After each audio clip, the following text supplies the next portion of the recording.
তো গাইস, তোমাদেরকে আমি একটা পুরনো ঠাকুর, সরস্বতী ঠাকুরের মূর্তি যেটি বাড়িতে পড়েছিল, তো পুজো হতো, কিন্তু আমার মন গেল যে তাকে নতুন করে রং দিয়ে নতুন রূপে সাজিয়ে দিই। তাই আমি যেরকম বলা সেরকম কাজ লেগে পড়লাম।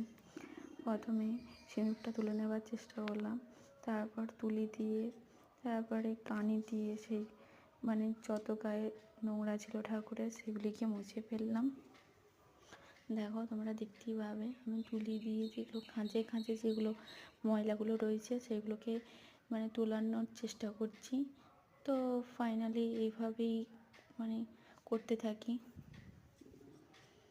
তোমরা দেখলেই বুঝতে পারবে ভিডিওতে, পরপর পুরো ভিডিওতে দেওয়া আছে যেভাবে কালারটা করেছি। এবার এরপর ঠাকুরটাকে তোমাদের সবাইকে ভালো করে পরিষ্কার করে নিতে হবে। প্রথমে পরিষ্কার করে নেওয়ার পর তোমাদের বাড়িতে সাদা যে ফেব্রিক কালার থাকবে বা প্রাইমার করে নিতে পারো। ঠাকুরটিকে প্রথমে প্রাইমার করে নেবো সাদা রং দিয়ে।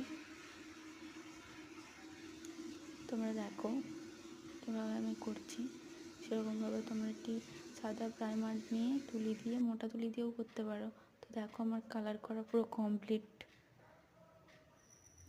তো এবার আমরা যেই উপরের যে ঠাকুরের উপরের যে কালারটা করব সেটা সাদার সঙ্গে আমি এরকম ফেব্রিক কালার নিয়েছি, সাদা আর এটা পিঙ্ক কালার। তো সাদা আর পিঙ্কটাকে মিশিয়ে দেবো, তাহলে একটা খুব সুন্দর মিষ্টি একটা কালার হবে।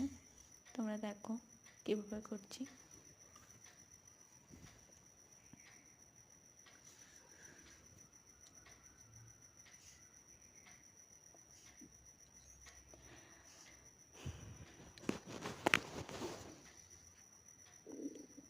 সাদা রঙের সঙ্গে ওই ফেব্রিক কালারটা, যে গোলাপি ফেব্রিক কালারটা রয়েছে সেটাকে ভালো করে আগে মিশিয়ে নেবো। তো একটা খুব সুন্দর মিষ্টি পিঙ্ক কালার তৈরি হবে। তো সেটি দিয়েই প্রথমে আমি স্টার্ট করব ঠাকুরের গায়ে, ঠাকুরের কালার মুকুটের টাইপের যেটা আছে ওটা কালার করার। তো দেখো তোমরা, ভালো লাগলে কমেন্ট, শেয়ার, সাবস্ক্রাইব করতে বলো না।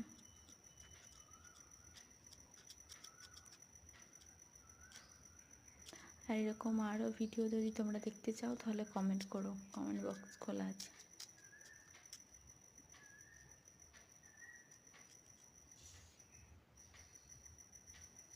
দেখো এখানে যে কালারটা, সেটা এই দুটো কালার সাদা আর